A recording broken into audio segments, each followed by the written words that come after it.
안녕하세요, 브레오입니다. 자, 오늘 이 시간도 지난 12월 14일자 KB부동산 현황을 가지고 이야기를 나누는 시간을 갖도록 하겠습니다.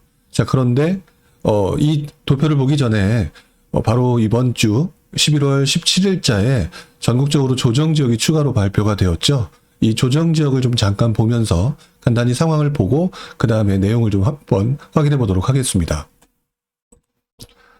자, 보시는 것처럼 이번에 투기과열지구 조정대상지역 신규 지정이 상당히 많은 곳이 지정되었는데요. 이번에 가장 큰 특징은 일단 서울 수도권에서 거의 얼마 남지 않았다라고 얘기하던 지역 중에 대표적인 지역 중에 하나였던 파주가 지난번 김포에 이어서 다시 한번 지정이 되었고요. 그럼으로 인해서 어떤 면에서는 더 이상 물론 이제 그 밖에도 뭐 동두천이라든지 이천이라든지 기타 그런 수도권이라고 표현하는 나머지 지역도 남아있긴 하지만 사람들의 어떤 선호도 측면에서 봤을 때는 서울로 출퇴근이 가능한 수도권 지역이라고 하는 지역 중에서는 이번에 파주가 지정됨으로 인해서 거의 대부분의 지역이 조정지역으로 지정이 되었다. 결국 서울과 수도권은 모든 지역에 규제가 들어왔기 때문에 사실상 이제는 규제가 별 의미가 없어진 거랑 다름이 없다. 뭐 이렇게 판단할 수가 있을 것 같습니다. 어쨌든 이번 주에 파주의 지정으로 인해서 다음번 파주의 분위기가 어떻게 흘러갈지 또 그 다음에 다른 지역의 분위기는 어떤 식으로 흘러갈지 이런 부분을 또 눈여겨봐야 될 때가 되지 않았나 이런 생각을 해봅니다. 자, 지방 부분에 대한 거는 다음에 지방장 할 때 다시 한번 얘기를 하도록 하고요. 이번에 다시 도표를 보면서 얘기를 하도록 하겠습니다.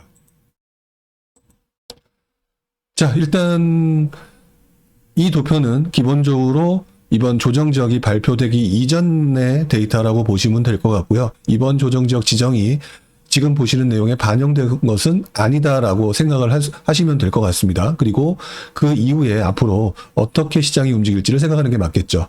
자, 일단 보시게 되면은 전국의 매매가와 전세가 분위기 여전히 강하다 정도가 아니라 매매가는 좀 더 상승세를 보이고 있다라고 말씀을 드릴 수가 있고요. 그 다음에 전세가 같은 경우는 그냥 그대로 유지되고 있는 상태로 쉽게 말하면은 전세가 상승이 계속 유지되고 있다 이렇게 좀 표현하는 게 맞는 것 같습니다. 어쨌든 밑에서 보시는 것처럼 전국 매매가 상승률의 분위기는 계속해서 커지고 있다라고 보여지고 있고요. 전세가 상승률은 조금 전체적으로 주춤한 모습을 보이고는 있는데 이 부분이 전세가 상승률 자체만 볼 게 아니라 전세가 상승률이 결국 매매가에 영향을 준다는 부분을 생각을 해본다면 전세가 상승률이 약간 주춤하는 것이 매매가로 사람들이 매매를 하는 쪽으로 분위기가 넘어간 것이 아닌가라고 생각을 해볼 수가 있겠죠. 자, 그 다음에 이제 서울의 매매가 분위기를 좀 한번 보도록 해보겠습니다. 자, 서울의 매매가의 상승률 지난주 0.37에서 0.36 사실 수치로만 보면은 떨어졌다라고 말씀을 드릴 수 있지만 사실상 분위기는 계속 이어지고 있다. 이렇게 보는 것이 맞는 것 같고요. 강북 지역 역시 뭐 거의 변함없이 상승률이 유지되고 있다. 그리고 강남 역시 상승률은 유지되고 있다. 이렇게 보는 게 맞는 것 같습니다. 그리고 지난번 이번 주 통틀어서 보게 되면은 뭐 크게 짙은 색깔로 나온 부분은 그렇게 눈에 확 띄는 부분은 없는데 노원구, 도봉구, 그 다음에 성북구, 그 다음에 중랑구, 중구, 그 다음에 금천구, 뭐 서초구도 좀 움직였네요. 뭐 이런 부분을 봤었을 때는 이 움직임이 사실상 어느 지역이 안 움직이고 어느 지역이 움직인다가 아니라 전반적으로 서울의 매매가는 계속 강세를 보이고 있다. 이렇게 말씀을 드려야 될 것 같습니다. 워낙 서울의 분위기가 좋으니까. 더더구나 이런 부분도 좀 생각을 해봐야겠죠.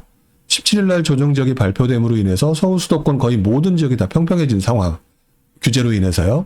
그렇다면 다시 한번 사람들은 이제 규제가 똑같기 때문에 비조정 지역에 대한 관심도를 높이기보다는 정상적으로 일반적으로 내가 선호도가 높은 지역, 입지라든지 상대적인 가격이라든지 이것을 보면서 이 지역에서 매매를 선택할 가능성이 좀 매우 높지 않겠느냐 이런 차원에서 앞으로는 관점을 좀 달리해서 볼 필요가 있겠다 이렇게 좀 말씀을 좀 드려야 될 것 같습니다. 자, 전세가도 역시 마찬가지로 지난주 0.49, 이번 주 0.43. 강북 같은 경우는 조금 주춤했지만 0.48, 0.36. 그 다음에 강남 같은 경우는 0.49, 0.48. 오히려 강남의 전세가가 오히려 더 강한 모습을 보이고 있다라고 말씀을 드렸는데요. 이 부분은 지난주에도 말씀을 드렸었지만 지금 현재 분위기가 매매는 강북으로 이어지는 모습이 강한 모습 같지만 선호도가 높은 지역에 대한 강남에 대한 선호도 또는 전세를 살려고 한다면 결국 강남에 대한 분위기, 강남 지역에 대한 분위기가 굉장히 높다. 특히 이번 주 같은 경우는 뭐 강남권이라고 말을 하기는 좀 그렇겠지만 어쨌든 양천구 쪽의 분위기, 그다음에 송파구의 분위기가 상당히 강하게 나타나고 있죠. 자, 결국 서울은 매매가, 전세가 포함해서 더 이상 뭐라고 말씀을 드릴 수 없을 만큼 분위기가 여전히 강한 상태는 쉬지 않고 진행되고 있다. 결국 글쎄요, 많은 분들이 좀 걱정을 고민을 하시거나 또는 질문을 하시는 분들을 보게 되면 대출 규제가 또 심하고 기타 여러 가지 규제가 강한 상황에서 과연 서울로 사람들이 들어올 수 있겠느냐라고 말씀들을 많이 하시는데요. 유동성이 이렇게 좀 풍부하고 자금이 많이 돌아다니는 상황에서는 충분히 누군가는 이거를 살 수 있는 그리고 전세를 들어갈 수 있는 상황은 틀림이 없다라고 하는 부분이 바로 이 도표에서 보여지는 모습인 것 같습니다. 내 입장에서만 판단하게 되면 나는 못하니까 남들도 못하는 것 같지만 사실상 서울이라고 하는 곳 내에서 각 전세 가격이 매우 올라간다 하더라도 또는 매매 가격이 매우 올라간다고 하더라도 그 주택을 매입하거나 전세를 살 수 있는 사람의 숫자는 아직 서울권에 상당히 많다. 이렇게 보는 게 맞는 것 같습니다. 네. 서울의 매매가 상승률, 전세가 상승률 보셨던 것처럼 꾸준히 매매가 상승률은 이어지고 있고요. 전세가 상승률은 약간 주춤하는 듯한 모습을 보이고 있지만 아까 전국적인 상황을 가지고 말씀을 드렸던 것처럼 전세가 너무 높이 올라가다 보니까 매매로 전환되는 그런 부분이 나타내는 것이 아닌가 이렇게 말씀을 드릴 수가 있을 것 같고요. 최근 들어서 강북남과 강북의 매매가 상승률 여전히 강북이 높고 강남이 좀 낮은 편이긴 하지만 전세가 상승률 같은 경우는 강남 지역 같은 경우가 좀 더 높게 나타난다 이렇게 좀 말씀을 드릴 수 있을 것 같습니다. 10주 연속 누적 매매가 상승률이 이번 주와 전주 비교를 해보게 되면은 그렇게 크게 움직임이 달라진 것 같아 보이지는 않고요. 자, 다음 이제 경기도 매매가와 전세가 부분을 좀 말씀을 좀 드리겠습니다. 자, 경기도 매매가 지난주 0.44 그리고 이번 주 0.54 오히려 경기도 지역은 좀 더 강한 모습을 보이고 있고요. 경기도 전세가 부분은 지난주 0.34 그리고 이번 주 0.36 비슷한 모습을 보이고 있습니다. 자, 다시 말하면은 경기도 전세가율이 올라감으로 인해서 계속 강세를 보이면서 매매 시장으로 들어오는 사람들이 늘어나고 있다라고 판단해 볼 수가 있겠죠. 자, 그러면서 제가 지난주에 말씀드렸던 곳이 고양시가 상당히 강하다라고 말씀을 드렸는데요. 이번 주 역시 고양시 지역은 지난주보단 조금 주춤하는 듯 하지만 그럼에도 불구하고 여전히 다른 곳에 비해서 강한 모습을 보이고 있다. 자, 일산 동구, 일산 서구가 최근 이렇게 강한 모습을 보이는 대신 한편으로는 덕양구가 조금 주춤한 모습을 보이고 있는데요. 이 모습은 고양시 내에서도 일종의 갭을 벌리면서 갭을 메울 수 있는 과정이 앞으로 나타날 수 있는 가능성이 또 한 번 보여지기도 합니다. 그리고 지난주에 말씀드릴 때 의정부를 말씀을 좀 드렸었는데요. 의정부 지난주에 들어서 조금씩 강해지면서 색깔이 좀 달라지는 걸 보면서 의정부 쪽으로 관심이 들어가는 모습이 보인다라고 말씀을 드렸는데 이번 주 역시 상당히 강한 모습을 보이고 있다. 어찌 보면은 내수의 확산이 의정부까지 번지고 있다라고 말씀을 드렸는데요. 그동안 움직임이 없었던 팔달구, 수원 팔달이라든지 그리고 안양 지역의 분위기, 특히 이제 동안구 지역으로 사람들이 매수세가 진입을 하고 있다. 이렇게 좀 말씀을 드려야 될 것 같고 이번 주에 가장 큰 특징이 아닌가 이렇게 생각을 좀 해봅니다. 자, 그 밖에 나머지 지역들 여전히 강한 지역, 서울 근교 지역 여전히 강한데 그중에서 아무래도 용인에서 가장 선호도가 높은 수지구, 그 다음에 의왕시, 하남시 강하다고 말씀을 드릴 수가 있고요. 그 다음에 비조정 지역에서 요번에 이제 지정이 됐지만 이 데이터가 나온 시점에는 아직 비조정 지역이었던 파주 역시 강한 모습을 보이고 있다. 자, 그런데 재밌는 현상이 김포가 조정지역으로 지정됐으니까 주춤하지 않겠느냐라고 말씀을 드렸었는데 한 주 좀 확실하게 주춤하는 모습을 보이고 다시 꿈틀거리는 모습을 보이고 있다. 이 말은 결국 서울에서 밀려난 수요들이 그래도 매수를 할 만한 지역이 상대적으로 가격이 싸다. 이런 차원에서 김포로 들어오는 모습이 아닌가 이렇게 생각을 해볼 수가 있을 것 같습니다. 그리고 뭐 나머지 광주라든지 뭐 화성지 지역 여전히 강하다라고 말씀을 드릴 수가 있을 것 같고요.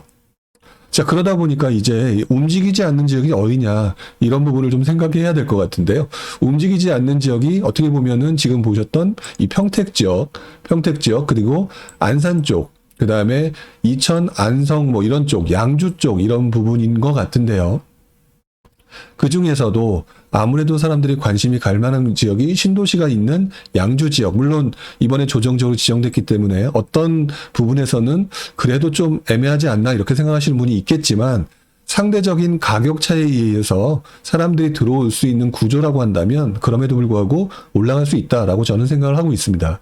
지금 김포에서 보셨던 거와 동일한 현상이 나타날 수 있다라고 말씀을 드릴 수 있을 것 같고요. 그리고 나머지 경기도 이제 가장 남부 지역인 평택이라든지 안성이라든지 그 다음에 동쪽인 이천 지역의 움직임은 거의 보이지 않는 반면에, 지금 보시면 안산 지역에서 상록구 지역이 조금씩 움직임이 나타나고 있다, 세지고 있다, 이런 부분을 볼 수가 있을 것 같고요. 그런 부분 때문에 아마도 안산의 움직임을 조금 한번 지켜볼 필요가 있고, 그 이후에는 경기도 이제 최남단 지역이죠. 그 평택이라든지 안성 쪽 이런 쪽을 보는 게 맞지 않을까, 이런 생각을 좀 해봅니다. 과천 같은 경우는 아무래도 지금 현재까지의 분위기가 상대적으로 그 입주 물량이라든지 이런 것들 때문에 영향을 좀 받는 부분인데, 이 부분은 저는 시간이 가고 입주 물량이 해소되는 내년 정도 되면은 시장 전체적으로, 수도권 전체적으로 또 서울시장의 가격대 이런 걸로 판단해 봤을 때는 움직임이 나타나지 않을까. 하지만 지금은 아직은 조금 입주 물량이라든지 이런 것들 때문에 영향을 받고 있다, 이렇게 좀 말씀을 드려야 될 것 같습니다.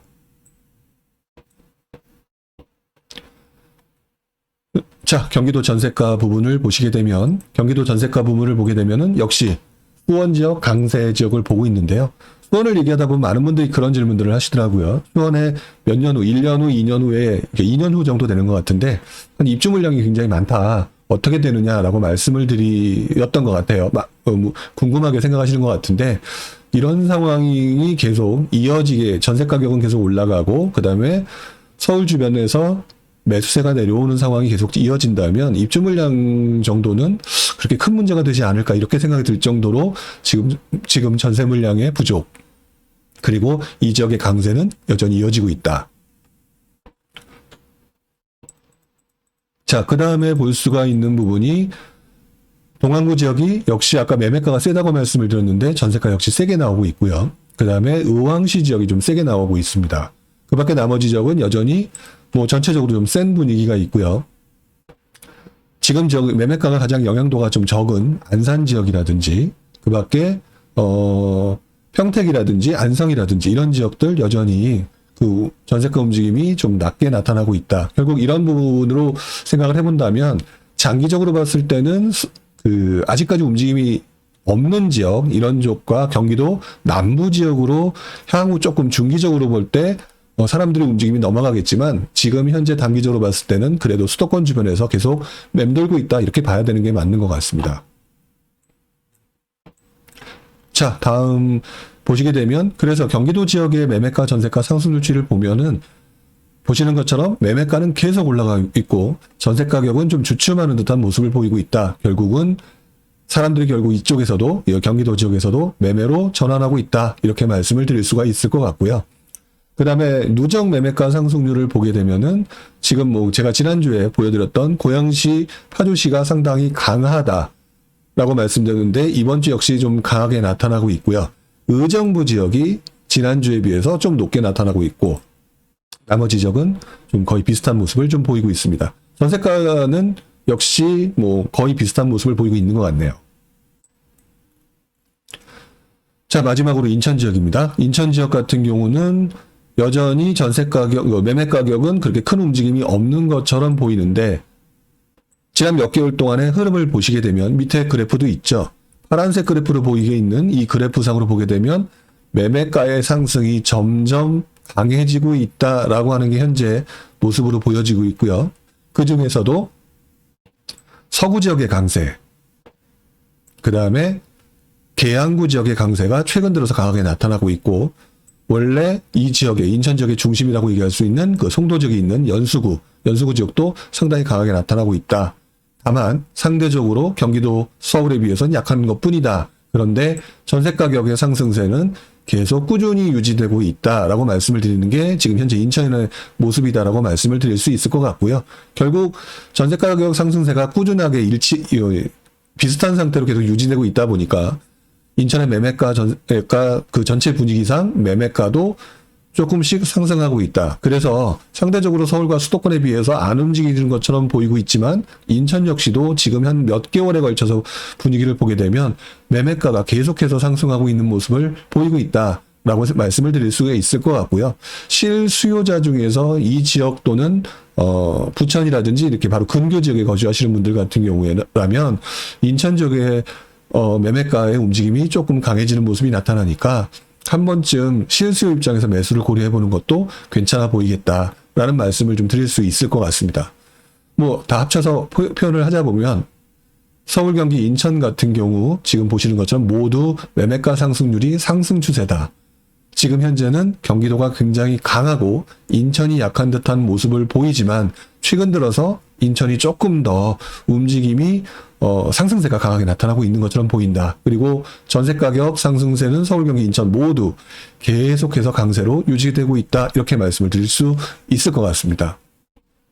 자, 어쨌든 오늘 보여드린 이 도표는요. 지금 12월 17일 날 나왔던 이 구간의 그 조정적 지정과는 하등의 영향이 없습니다. 다만 파주 지역 하나만 지정을 했던 것이긴 하지만 생각해보면 모든 지역이 이젠 다 지정된 거나 다름이 없다라고 했을 때 이 지역에 있는 실수요자들은 과연 규제의 영향을 받겠느냐 또는 규제의 영향을 받지 않겠느냐라고 하는 부분을 앞으로 지켜보시면 아실 것 같다는 생각이 들고요. 그리고 제 경험상을 예전 경험을 말씀을 드리게 되면 실수요자는 규제의 영향을 받기보다는 내가 살 수 있는 지역의 움직임과 가격에 크게 영향을 받는다는 것을 제가 지난장에서 봤었고 그렇다면은 이번에도 그 규제의 영향은 서울과 수도권은 크게 영향을 미치지는 못할 거다. 계속 지금 이 상황에서 움직임이 계속 진행될 수밖에 없을 것 같다. 이렇게 정리를 좀 해볼 수 있을 것 같습니다.